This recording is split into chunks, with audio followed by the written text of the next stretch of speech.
చూడండి, ఇంత పెద్ద కొండల మీద అడవి ఆవులు అంటారు వీటిని. అడవి మేకలు ఎలాగుంటాయో అడవి ఆవులు కూడా అవి చూడండి.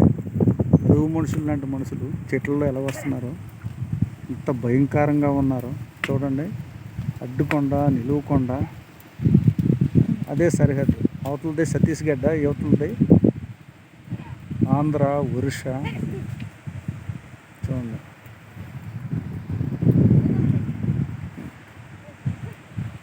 అది చూడండి బాబు. మీకు ఇంకా అది